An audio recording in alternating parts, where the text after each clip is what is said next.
It's time where you planted now comes alive. Hello, greetings and welcome. I am Dr. Dominique Douglas Hendricks, and I'm better known as Dr. DDH. I am so excited that you have joined me this week and continuing on our journey pertaining to divine birthing.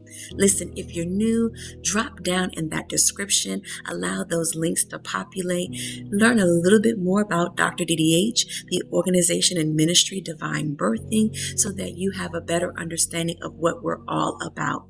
Currently, we're in the month of March, where our overarching umbrella topic is chosen, and our anchor scripture is Luke 1:30 and 31.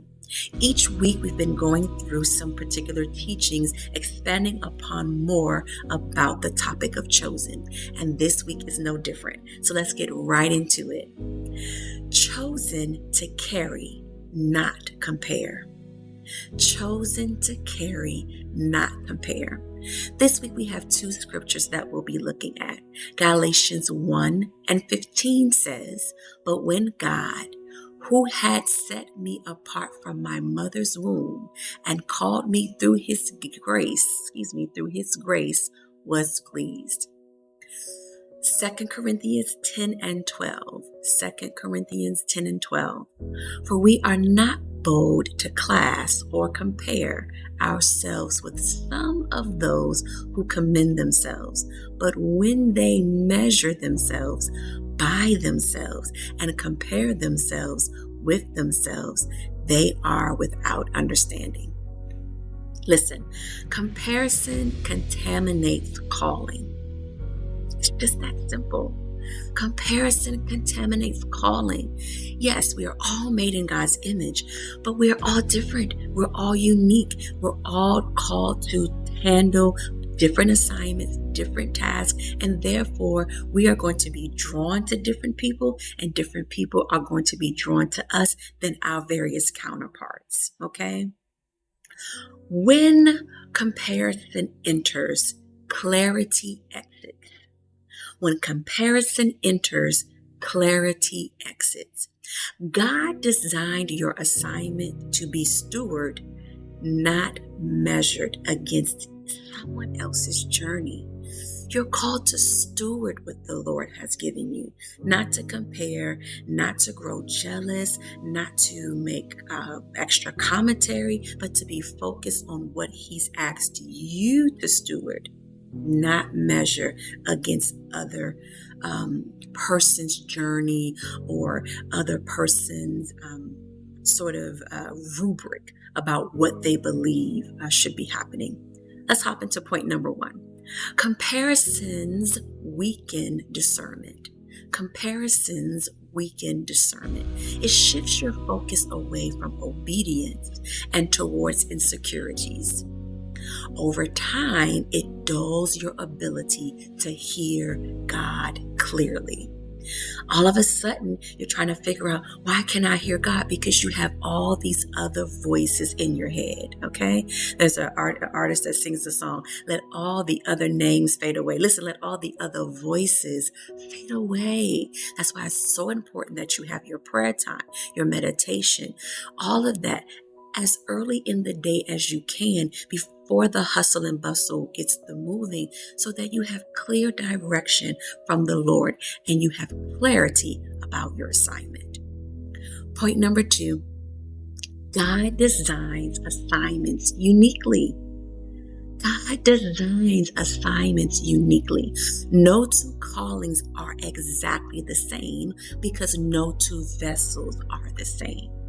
And God's intentional design requires your distinct obedience. If we serve an intentional God, we have to be intentional people about responding in a way that nurtures and stewards what He's given us and honors the grace upon us pertaining to our unique calling. The fact that we're respecting our God and being appreciative of how He's made us. It doesn't mean you don't honor and celebrate others.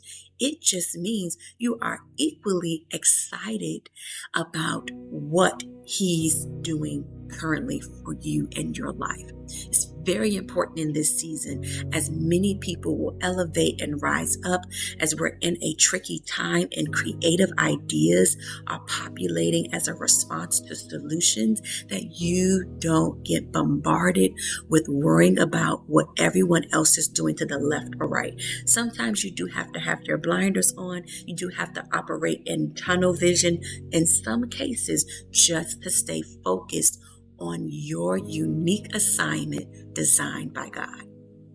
Point number 3, focus protects what you carry. Focus protects what you carry. Stewardship requires attention and discipline. So protecting your assignment means staying aligned with God's voice, not outside noise. Oftentimes, we can hear a lot of noise. In this season, God is requiring you to ignore the noise, okay? And therefore, follow suit in an intimate place and space with Him so that you hear Him. Christ is clear. His sheep know His voice. Here is your weekly activation. Fast comparison for 7 days. Ooh. Listen, this week, even if you can't do the full 7 days, perhaps 2 or 3 of the 7, you are going to fast from comparisons. Limit the voices that distort your calling and specifically the instructions God has given you to do. Listen, we have to be clear about the things our Father has done. We have to be clear about our Father's business, okay? I encourage you this week to continue to walk boldly in what God is divinely birthing through you. Remember that you're chosen to carry, not to compare. It's time where you planted now comes alive.